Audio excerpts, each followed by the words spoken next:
What's up? Welcome back to Nowstalgia. Dave here with a review of Shining for One Thing, the new drama series, Chinese drama series based off the TV series of the same name.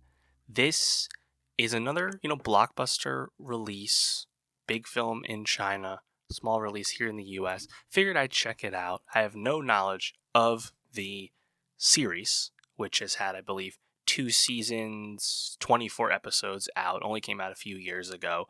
And this movie is basically an adaptation of the series, not a sequel or prequel or anything like that. So I felt, I could just go in, see what this is about. I've never really watched C-dramas or K-dramas before, so I wasn't really sure what to expect per se, but I've had a good time with a lot of the Chinese blockbusters that got big releases or small releases in the US following big Chinese performance.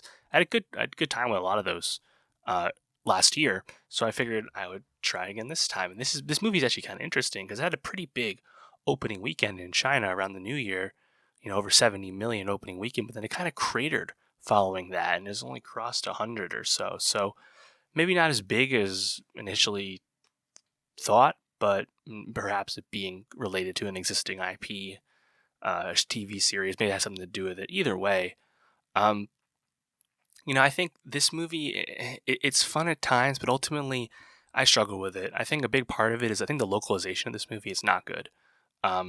If you're not a Chinese speaker, you will not get subtitles for the text messaging that happens in the movie. We got English subtitles just fine, but none of the texting was translated. So I felt like I was missing a good chunk of the movie from that as a result.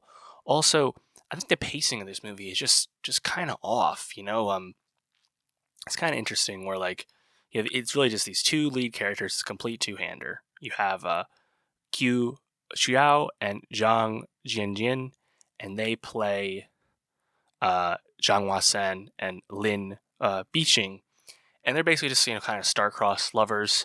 And we spend most of the time with the male perspective, and we switch to the female perspective, and I think it's going all fine until that point, but then kind of over halfway through the movie just completely flips and we get introduced to parallel universes and all this genre stuff. And I just didn't really see that coming. I also felt like it got really forced where we start reliving scenes that we previously seen, a pretty common trope with the, repeat the day again type thing. There's a little bit of Your Name storytelling in here. But I just feel like we didn't spend enough time with the female perspective after spending so much time with the male perspective. And I was just a bit confused with what was going on. It's apparently these two people are older and they're coming back to their past lives. That part is not clear at all. So I think just in general, as a newcomer to the movie, having never seen the series, I didn't really follow a lot of the past versions of themselves stuff until they kind of through some voiceover wrapped it up at the end there. That was a bit confusing to me, to be honest. I think I like some of the meet cute stuff. It's pretty fun. I like the stuff at the bookstore, for example. I think Zhang's friend who works at the repair shop, his whole relationship with the art student, or nascent relationship, that also is really undeveloped to this. I think the villain characters, these kind of street punk guys, very cartoonish, very one-dimensional. Yeah, it's a movie. I thought it just kind of started to drag for me. I think just the pacing kind of really lost me. And maybe if the texting was clear and I was following more of that narrative, that would have helped. But honestly, I wish there was some kind of grounding to it. I personally didn't need the parallel universes stuff at all. Obviously, I understand that's a key aspect of how this series works and what this series is about in terms of going to all these past versions of yourself and different all parallel versions of yourself trying to find this love. I got that.